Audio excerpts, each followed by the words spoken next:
as a participant, so as someone with the VR headset on, you Yeah. would see a crime scene, like Yeah. the end frame of one of those scenarios. An accident had happened. You had to find clues as to what went wrong. So Uh-huh. maybe like there was a thing that fell off the forklift onto Yeah. Uh-huh. someone's head, for example. Um, and you had to look around, and then when you had a bunch of clues, you had a timeline, and you had to put them on the timeline correctly, keeping those safety rules in mind. And then if you had it correctly, it would rewind, and then in front of your eyes would play the scenario how it actually happened. Ah, okay. So it's a sort of CSI. Yeah, we Uh, called the application CSI Cheese Scene Investigation.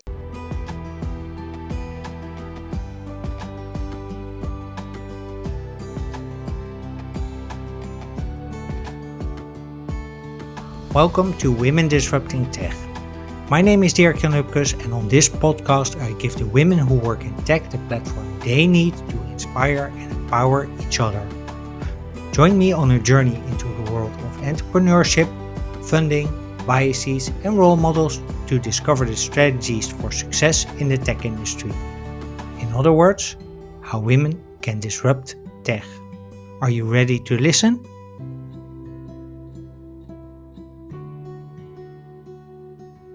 Hey, welcome back to Women Disrupting Tech. Thank you for listening to episode 55. And to be honest, this is an episode that I've been looking forward to a lot because we are going to explore the world of gaming. It's a world where technically your gender and the color of your skin doesn't make a difference. And indeed, about half of the gamers identifies as a woman. Our guide on this journey is Lizzy Wilmer.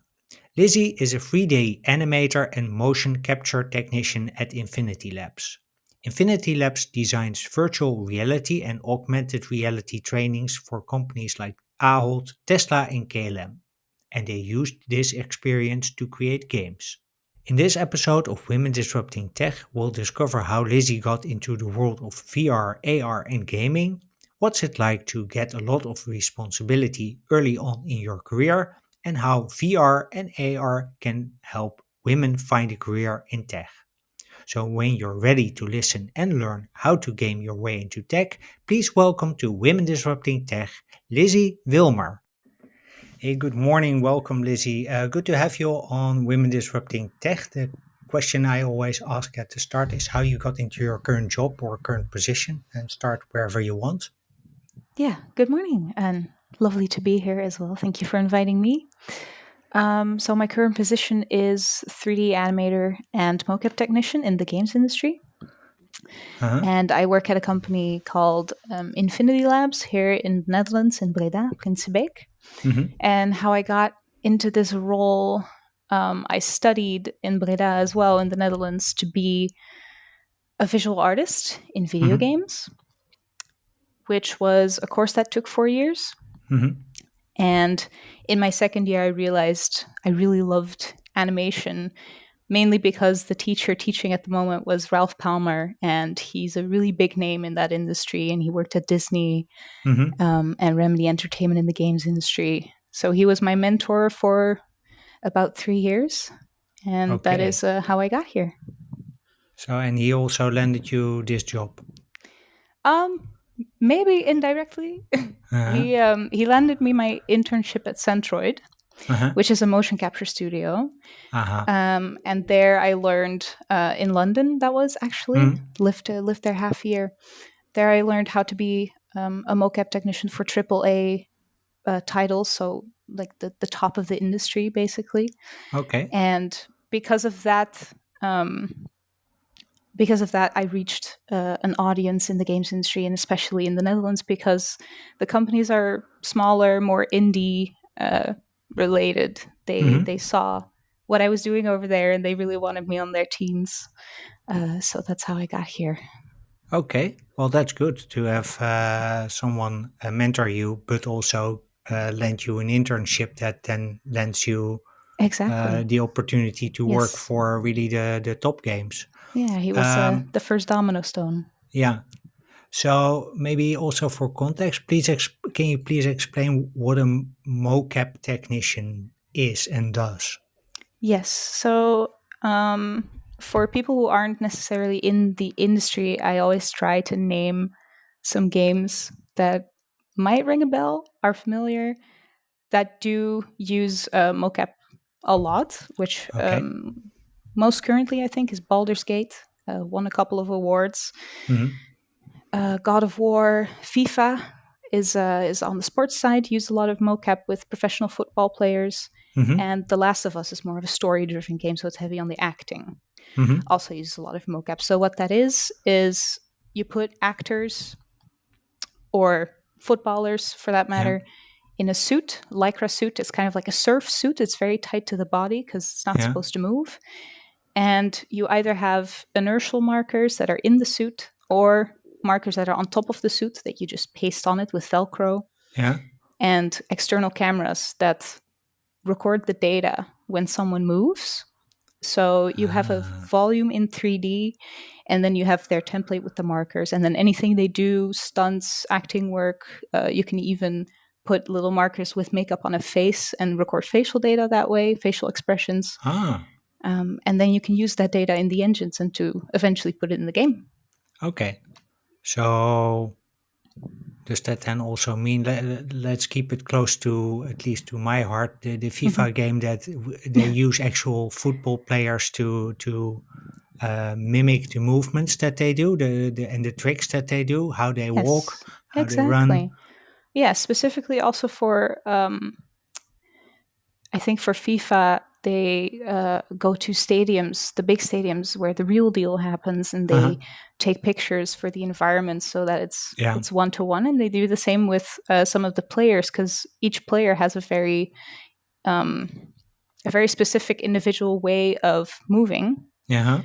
So that way, if you have, for example, Neymar in FIFA, Yeah. don't quote me on that because I don't know if it's actually true, but they do this with players. They put him in a suit and they use his data for his character. Ah, okay. So they use actual players for this as well. Ah, Yes. I didn't know that. I've always thought that they had some, yeah, dummy player. No, no, Yeah. not dummy as in dumb, but more as a yeah, not real deal. But Yeah. they actually do the real deal. Oh, that's interesting. Yeah. So what does a mocap technician then do with this footage and this data? Yeah. So a mocap technician is basically there from planning the actual shoot Hmm. to delivering the data. And Hmm. that's where the post team picks it up. I'll explain a bit more about that later. But Yeah. um, so when an actor comes in and a client with an idea, Hmm. the mocap tech makes sure that the actors are in the suits, the markers are placed correctly, the actors are comfortable, Hmm. because mocap. I always tell my actors when I'm suiting them up that mocap is not supposed to be completely comfortable, but you're not Uh, supposed to feel numbness in any of your limbs, like that kind yeah. of uncomfortable. And you just make sure there's really close communication between the client, the actors, and the mocap tech. And then during the day, the mocap tech is responsible for noting down the documentation of all the shots that have been taken, any notes that the client may have had, um, recording the actual data, making sure that the system is calibrated. So that's kind of the tech aspect of it. If Hmm. anything goes wrong, the mocap tech can jump in, do some fixes, and maybe redo a take or Hmm. look back at the data at real time, see if they have to do a retake. So is it then sort of a combination between, to take it into to movie terms, Yeah, between a director and a producer? I suppose so. I suppose Ah, so. So the main thing is that a mocap technician delivers a service, yeah. but we do have very specific skill sets that directors and producers will have to trust us with to do our jobs Yeah. the way they're supposed to do, because it's very niche. So a producer coming in might not know everything going on, which is Hmm. why it's quite different from movie industry, Hmm. because they have to let go a little bit, which is quite scary. Yeah. And I've had some experiences with that because Centroid does not only work in games; they also work with movies and series. Mm-hmm. Netflix, for example, and yeah, it's a completely different type of client, but it's really interesting to work with them as well and spot the difference, basically. Yeah, I can imagine. So, if I understand correctly from the research that I've done, I've listened to 2 episodes of a podcast called Gaat op Gamen, which it's a Dutch title, which roughly translates into English "Go Gaming." I'll put a link in the show notes, by the way. But do not only do the gaming bit. So you don't only do the motion capture technician bit for gaming, but also for scenarios into more. Yeah, maybe you can explain better how you use this in actual scenarios for Yeah, training purposes. yeah. So that's how I came to the company that I work at now. Mm-hmm. I think now we're rebranded to Infinity Interactive mainly, but we used to be Infinity Labs, Mm-hmm. where at first I wasn't quite sure if I wanted to work there because I was really invested in the entertainment industry and Mm-hmm. how epic all these trailers were that I've been working on. And I Mm-hmm. was like, let's go, let's continue doing this. And Uh, then they reached out to me, and I was like, oh, that's a whole different ball of wax. But uh, our CEO, or back then their CEO, said to me, well, a meeting never hurts. And I was like, uh, that's true. So I went in for a meeting, and they showed me the applications that they were working on mm-hmm. that were not in the entertainment industry at all, but for training purposes Yeah. and also in the medical field with VR glasses on. Yeah. So it's just this big box with a camera in it that you put over your eyes so you don't Yeah. see anything else. Yeah. So basically, the screen, you're fully immersed into the screen. Mm-hmm. And they use that technology to create training applications for companies like KLM or the Dutch Fire Department to train new employees, for example, without having to hire out a location or having to make really expensive props for people to use or to Yeah. practice on. It's all just there in the 3D environment. Okay. So for KLM, is this also the let's say the fire drill training where they used to have this real big airplane on Schiphol Airport somewhere on the side that they could just put on fire, and now Yeah. they do that on 3D goggles, Yeah, basically. exactly. So it's a lot less invigorating and expensive, and if you do it right, it can be just as realistic, Yeah. which is one of the strong points of doing that in VR. I think one of the biggest examples of the KLM one is how they handle emergency doors. Yeah. So they have like different types of doors just in a row, and you can interact with them, and the application explains to you what you're doing right, what you're doing wrong. Yeah, that type of stuff. Okay. So when I have an exit row in a couple of years, I will be put given goggles to Yeah. educate myself, and I don't. So the flight attendant doesn't have to worry about that Yeah, anymore.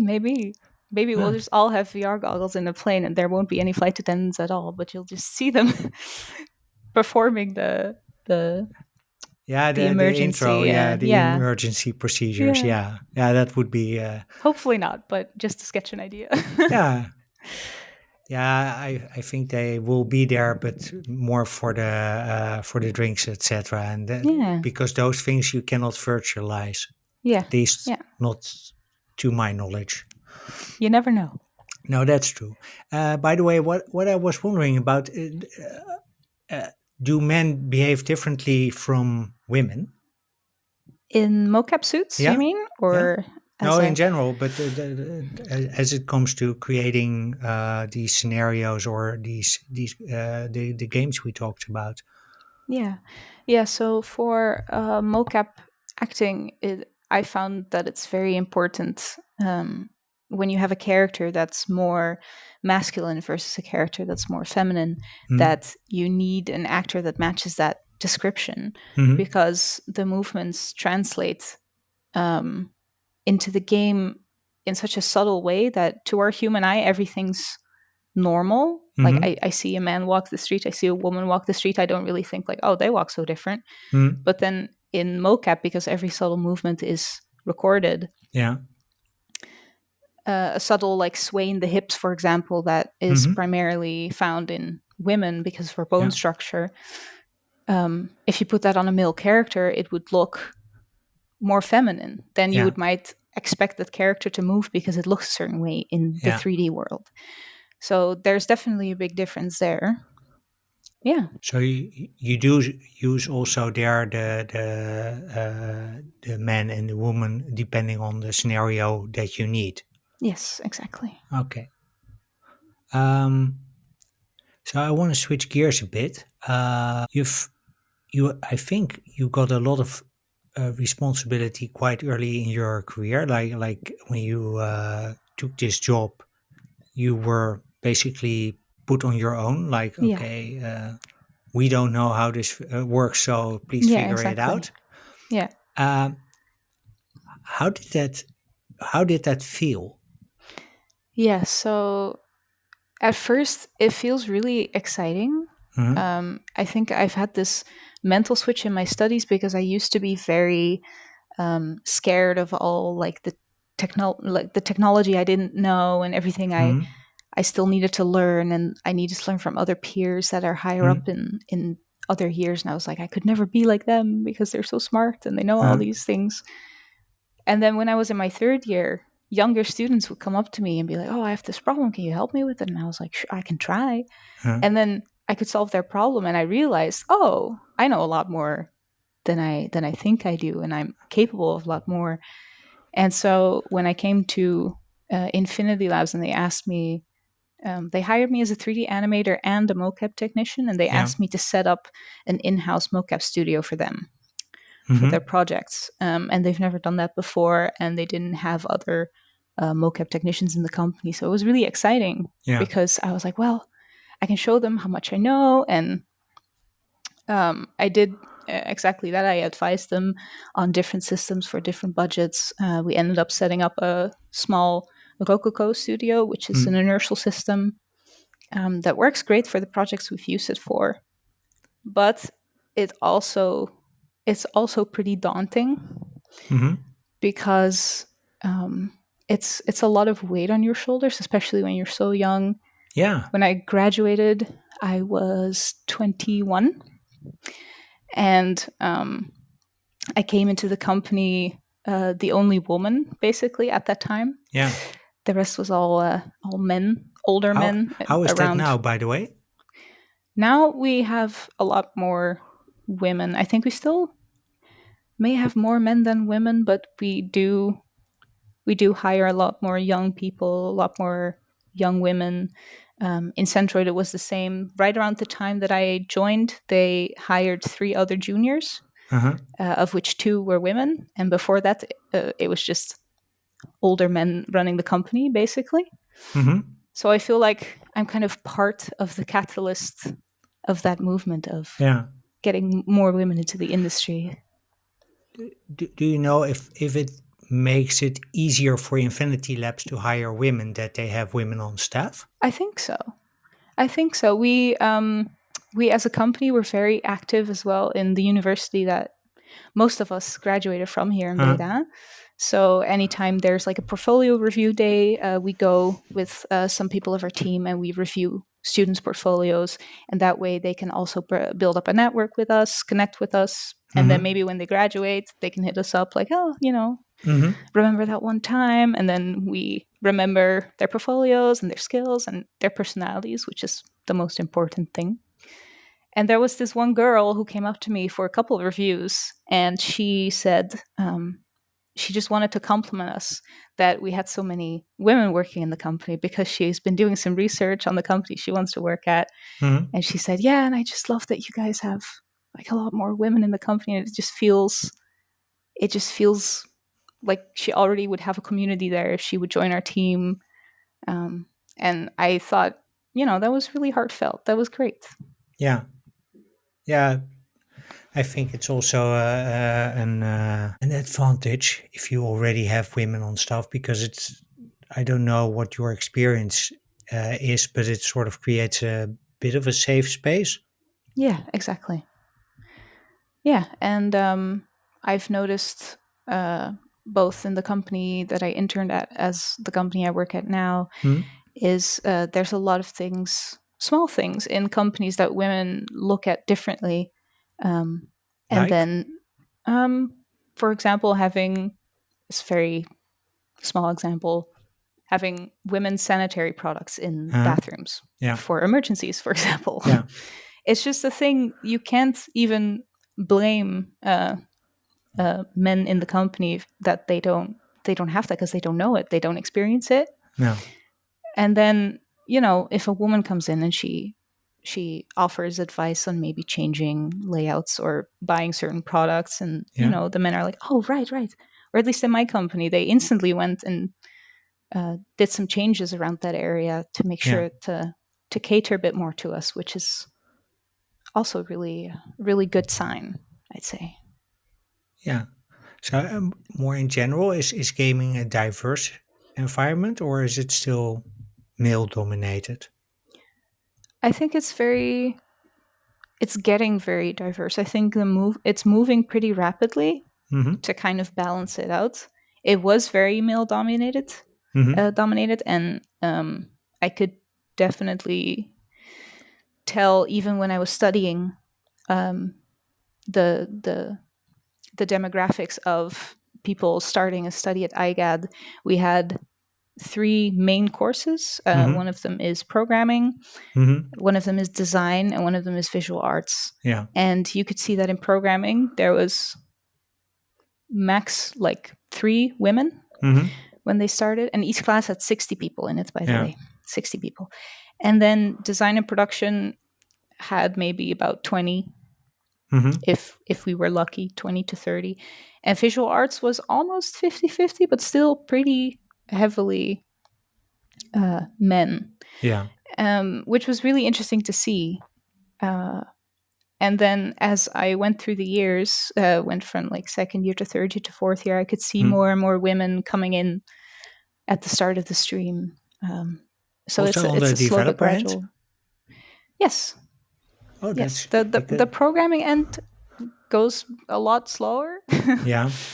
I think still to date, I don't think you would see more than 10 in a starting class. Mm-hmm. But design and production, definitely a lot more women, and visual arts as well. Okay.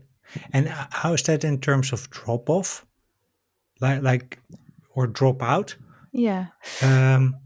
I think for programming, when I was in first year, there were like three or four, and most of them, except one, ended up dropping out in first year. Mm-hmm. I do have to say that also a lot of men dropped out because it's a very tough course. I think programming is the hardest one in year one Mm-hmm. because it's super technical. So you need to have that in you from the Yeah. start, which I don't have at all. Like maths Yeah. is not my strong point. Yeah. And I think in DP and VA, I would say it's quite equal in the people that end up dropping out because it's for multiple reasons and not specifically anything related to being a woman, I think. So I want to switch gears again. Hmm. So you talked about we talked about KLM as one of the clients that you work for. We also talked about a few of the use cases for KLM. But are there Yeah. other use cases that let's say you work on that Yeah. you can actually So also talk about? By the way, yeah, so it's important. always, yeah, in this industry, NDA is a big thing. It's always Yeah. a bit of a tread lightly, dip your toes in kind of thing. But one project that's already been released that I worked on was for Zeyerveld, which is a company that deals in cheese. Oh, And basically, they have these big warehouses filled with different cheese. types of cheese. Uh-huh. And the people that work there, they have to operate forklifts, for example. And Mm-hmm. there's basically traffic rules, just like any other street or Yeah. crossing. But then in a warehouse, and it's like twice as important because apparently a lot of accidents happen with heavy machinery, and people Okay. not paying attention or using their Mm-hmm. phones, stuff like Yeah. that. So they asked us to make an application in VR to train people in these safety rules. Oh. And we basically gamified it a little bit. That's also really the fun part about creating learning experiences in Uh-huh. VR or in AR, um, is that it keeps people's attention and it stays with you because you can gamify it. You have all the creative freedom that you want with these like Mm. safety rules, and you can adapt it in 3D to make it a kind of unforgettable experience, which then Yeah. in turn helps with letting the information stick, right? Yeah, I was about to say.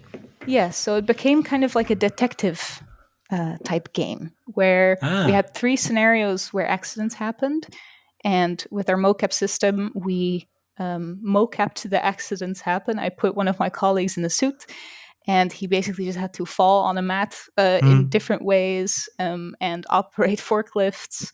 Mm. And I used that data to create realistic movement in the VR application. Uh-huh.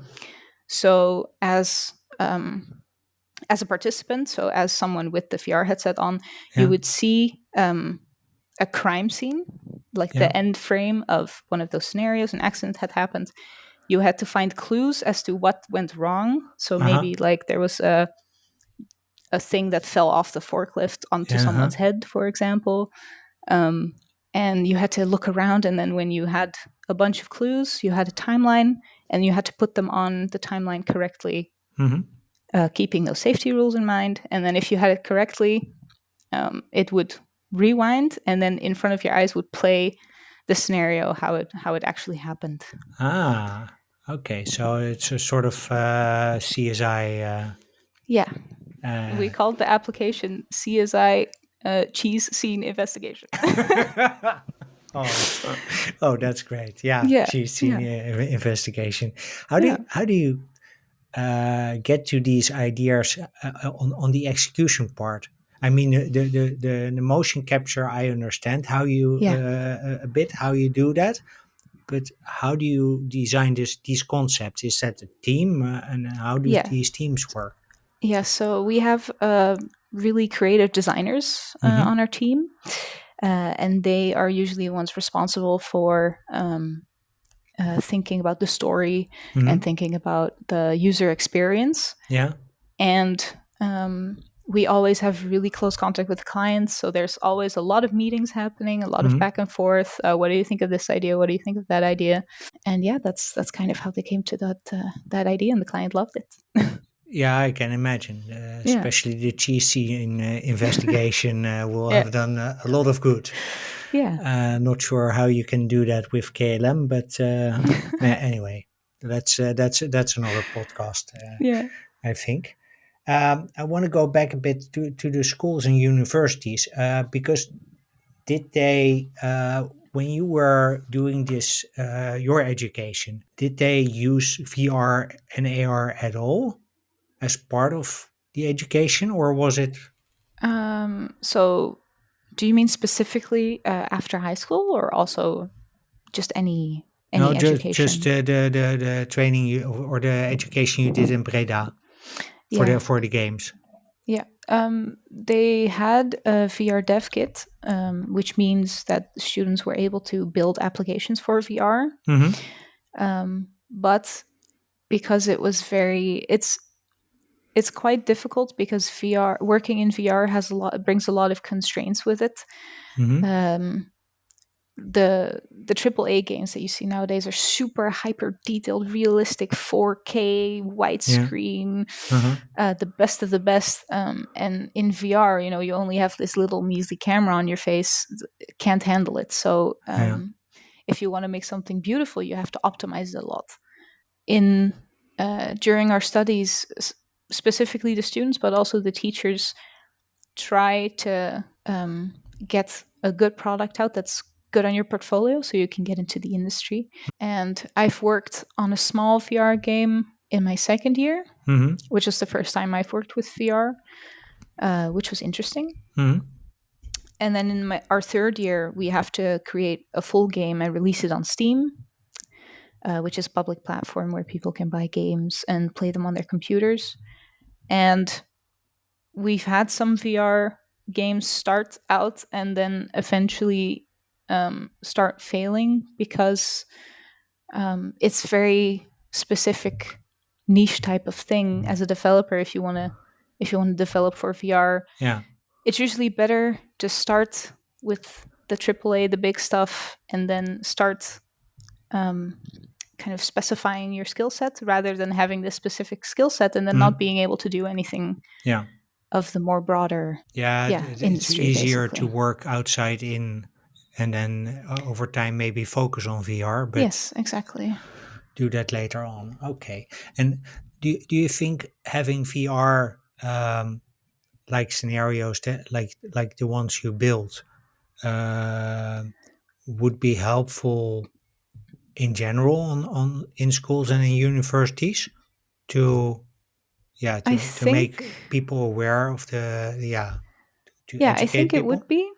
be specifically because when before I started IGAD, you can go to IGAD is the name of the study, by the way, International Games Architecture and Design. Hmm.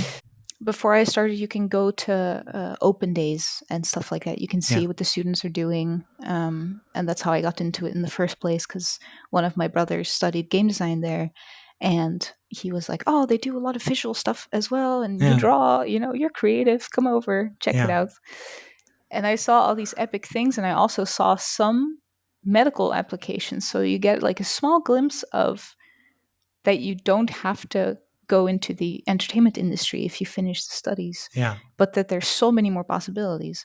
But it's only a very small part, and it's not the primary focus of the Hmm. studies.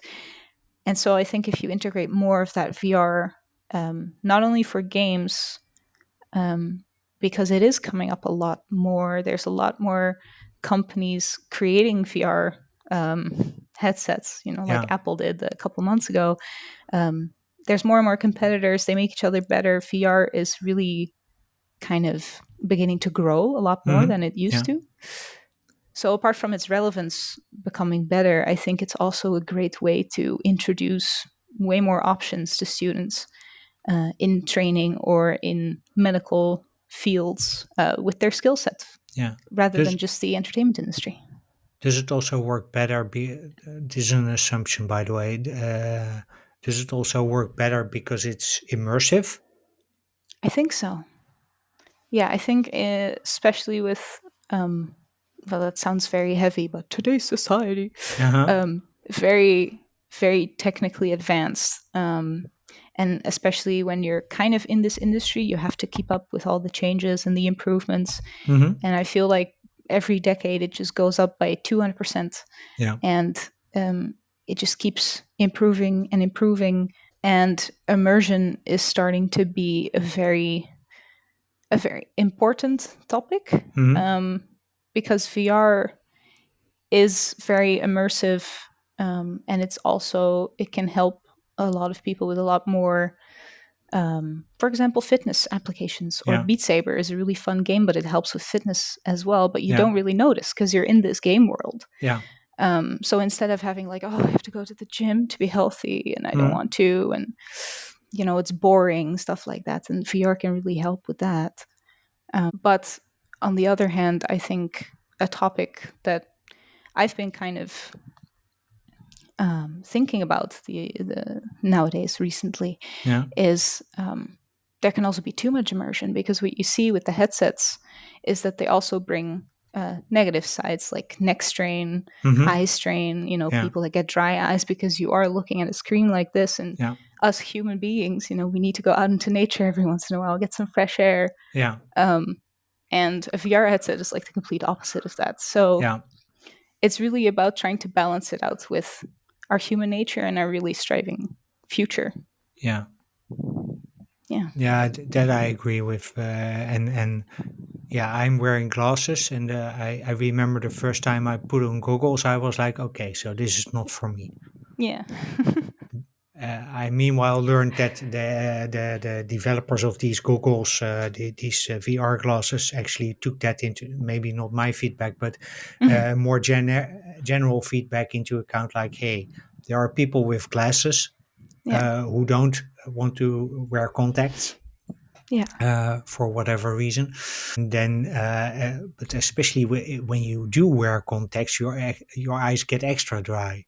Yeah. Yeah. So with the newest headsets, Yeah. like the MetaQuest 3, for Yeah. example, there's usually this thing that they integrate with prescription glasses that you can magnetically put into the camera interface in the Yeah. goggles, for example, or just an extra thick padding so you can actually wear it over your glasses. Yeah. Yeah, and that also has a lot to do with the more people try these things, the more of this feedback they get, Yeah. and the more they can improve. But Yeah. it will just be a process that'll still take some years, Yeah. I fear. Yeah. Yeah, I think so. It will definitely take a couple of years because it's before it's getting better to the level where it needs to be. But it definitely it's getting to. But again, I think that's also because there's actually people they are listening to people who put these goggles on with Yeah, glasses on and then discover, well, that doesn't quite work. exactly. Yeah. I was wondering, because you mentioned your brother that he, let's say, teased you into going to one of the open days of your education. If I remember correctly, you come from a family of gamers, or at least Yeah. your brothers were are very active gamers. How Yes. did that influence you? Um, I think in the broad sense of it, it made me Hmm. who I am today, Hmm. which I think is epic because I'm very passionate about what I do. Um, but yeah, it's growing up with two bigger brothers as a teenage girl brings Huh? its own challenges apart from gaming as well, obviously. Huh? But yeah, I always heard them gaming in the other room, and I was like, "What are those noises?" You know, I was in bed because I had an earlier curfew than they did, Yeah. and they were playing Call of Duty shooters, stuff like that. And I was like, "Oh, what is that?" And they let me play sometimes. And when my parents found out, they were like, "Oh no, our young daughter, she's playing a shooter. That's so not done." You know, they were kind of scared that it wasn't for me and that I shouldn't be playing those games. How But did that work out? Because that's sort of interesting, I think. The sort of role model, the implied role model. yeah, basically, yeah, it was more like, shooters are for boys, tough boys. They Uh-huh. like stuff like the army, and yeah, what is it gonna do to our daughter? But I think at some point, I was gonna say when I became a certain age, but this was already primary school, so it must have been 10 or 11 Um, when I was actively playing these games, and my parents just decided to trust the process, I suppose, mm-hmm. and trust that I um, I needed. Well, I I had a pretty tough time Mm-hmm. outside of the house during primary school and during um, middle school as well, where I didn't have many friends to play outside with, Mm-hmm. because back in the day that was just the thing you did, especially in a small village that I grew up with or in. And video games became kind of like an outlet for me, Yeah. especially Skyrim, because I saw my brother play that once. Mm-hmm. And that's more, it's also still pretty violent, but it's more of a fantasy role playing game. And it's Yeah. just this beautiful world with this beautiful music that I just could get lost into. And I think my parents realized how much it gave me rather Yeah. than how much it took away or it affected me negatively. Yeah. And so they let me pursue that. Okay. And then Yeah. over, did you ever discuss like strategies with your brothers? Um, yeah, back in the day, we also had a GameCube, Uh-huh. and there were some games on the GameCube, Zelda or Spyro, and they say back in the day, games, specifically strategy games, used to be a lot more difficult Mm-hmm. because nowadays they need to appeal to a wider audience. Mm-hmm. But back then, it was the puzzles were pretty hard, and me as as a 10-year-old kid, I couldn't really understand how they went. So I had to ask my brother, who went through the same game already like twice, Uh, because he just had this mind for it. Like he was really good at gaming as well, and I was less good. So I was just like, "Oh, help me with this puzzle," and he was like, "Oh, okay." And then 5 minutes later, there was another puzzle that I needed help with. uh-huh. But he did keep. I can imagine that it can be frustrating, especially when you're also a teenager yourself. But Yeah. he kept kind of helping me in that regard, because maybe deep down somewhere he was like, "Oh, it's nice to have a little sister to game with that shares, Yeah. your interest in video games." Oh, Because she didn't have any people outside the family then, I take it, to discuss this with. no, not really. No, in I think in high school I I gained some guy friends Hmm. who gamed, but it was definitely a lot different. And I never really had a girl friend Hmm. that gamed, so it was mainly my brothers or online people that I met online. Yeah. So, did it also help you in terms of, because you played strategy games? Did that also help you in terms of your education, that you, or maybe even in general in life, that you're better able to plan ahead? Um, I don't know actually about the strategy part. I do know that it helped my English get really good really fast, Yeah. because when you play online with people from other countries, you have to talk English anyways, Yeah. and it happens in a fun way. So it just kind of unconsciously leveled up that skill, Hmm. um, and maybe it did, but not that I'm like super aware of it. But it could definitely have played a big role in that. I know that games can help people a lot Yeah. in those areas, social Yeah. aspects or strategy. Yeah. Hmm.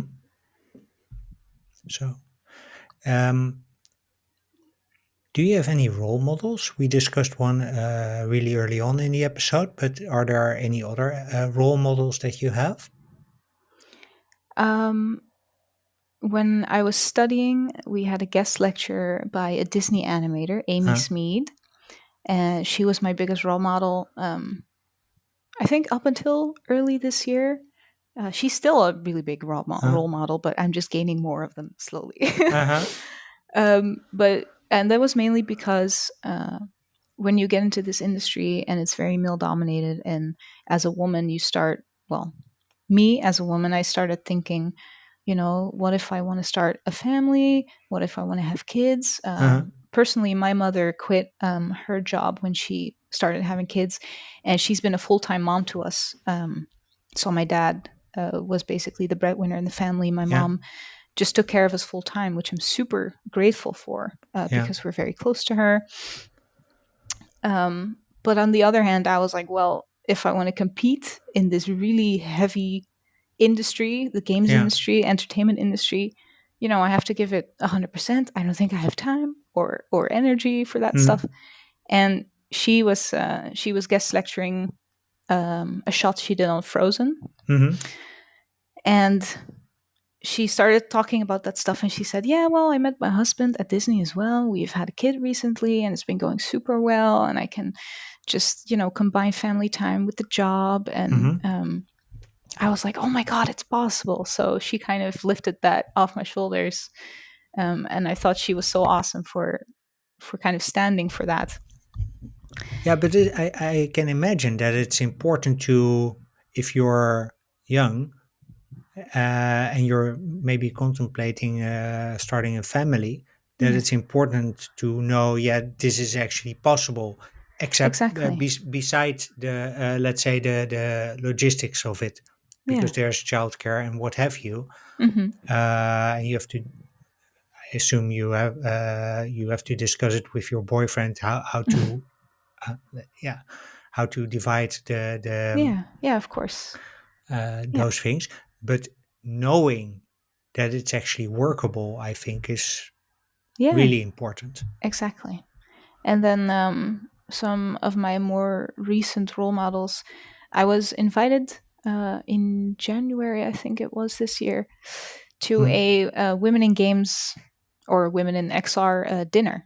Mm-hmm. And first of all, I was like, oh, I'm invited. So Uh-huh. exclusive by all these super cool women in the industry. Like, how am I part of that?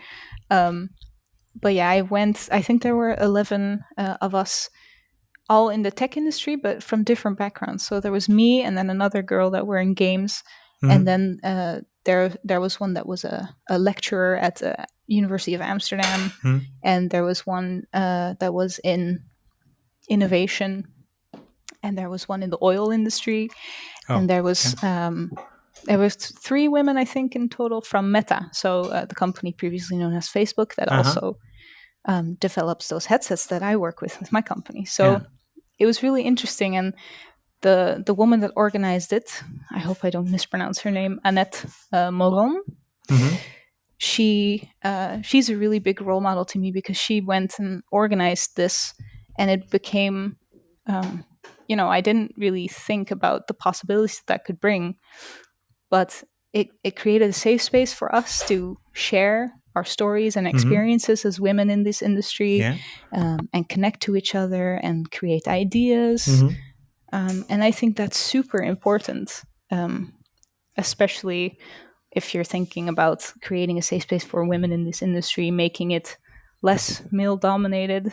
Yeah, and I think organizing those things is really a good step. So she's a big Yeah. role model as well. Is that something that a male ally could do as well? I think so. Yeah, definitely. But do you think would it take off? Because so far, you mentioned this event. Yeah. It's organized by a woman. Yes. What if a man would organize it? That same event, would you have gone? I think, well, me personally, I always go to as many events as possible because I think I have a really big passion in sharing my story and my experience and my knowledge with others in the industry, anyways, regardless of gender. Yeah. So I would have definitely gone, but yeah, I think it's just it would take a bit more meticulous organizing, maybe. For example, the dinner that we had, we were in like this closed room with just one big table, Mm-hmm. and it's all women. Maybe if a man would have sat at the table, we would have thought twice about the things we said. We also promised each other, the things we say we keep Yeah. Yeah. in this room, and it doesn't, affect anybody negatively. So maybe unconsciously there would be that effect, but it could be, for example, that it's organized by someone who isn't physically there Mm-hmm. at the event, or Yeah. maybe it just needs to happen and it's a Mm-hmm. new experience, Yeah. and it's also a good experience for women to open up about these things to not only women but also men, Yeah. just getting it out there. Yeah. Yeah. I think so. Because Yeah. the same as when you started working, that your colleagues had to get used to, let's say, female emergency stuff in the toilets. Yeah. Yeah, exactly. Yeah. I've always had that kind of view on things as well. When I started my study, we had Women in Games Mm-hmm. Guild, which was specifically for women. Mm-hmm. And while I really love that we're supporting women and pushing them forward, Mm-hmm. I felt like, if it's only women, don't you keep it marginalized kind of in a way, Yeah. while you're trying to kind of get rid of that. Mm-hmm. So, yeah, I'm always a bit conflicted about that. Yeah. So I think actually it might be a good experience, a new experience. I think nowadays new experiences is kind of like the part of the industry's development. Yeah. So Yeah. It's also yeah, part of learning to work together, also organizing yeah, these events together, and keeping the safe space, even yeah, though it's not only women or only men. yeah, exactly. So. I want to transition to the final two questions of the interview. Really enjoyed Hmm. this so far. Yeah. So I have an arrangement with Jacqueline van der Ende. She's one of the founders of Carbon Equity, Mhm. and they help people invest in a better climate. And I had her on the podcast, I think a year and a half ago, and she told me to make this podcast irrelevant or obsolete in by the end of 2032. Yeah. And my question to you is, what would be your expert advice to make that happen? Um, I think first and foremost, with previous question in mind as well, organizing events, organizing, um, a podcast like this, giving Mhm. women platform to speak about their experiences and reach a wide audience. I think the more that happens, the more normal it will become. Yeah. um, and maybe also regarding the the flow of more and more women into the tech industry, Mhm. to begin with. I think integrating the knowledge of these job possibilities Mhm. into high schools, for example, because I didn't know that IGAT existed when I almost graduated high school, but I knew through my brother because, Yeah, you stumbled across it sort of by accident almost. yeah, yeah. And I think if more female students would know about it, and kind of think like, oh, secretly I do have a passion for gaming or Mhm. more technical stuff, but that's for the boys, the smart ones, the guys. Mhm. Yes, to get more women to take that first step and for them to not be afraid to enter the industry, so to say. Yeah. What makes the industry fun? To me, all the creative possibilities. I used to be a painter, Uh-huh. um, and I loved painting. I loved just creating beautiful things. And I think it's just amazing to be able to help people with creating beautiful experiences that they can immerse themselves in, like I was immersed in Skyrim, and that helped me through a lot of things.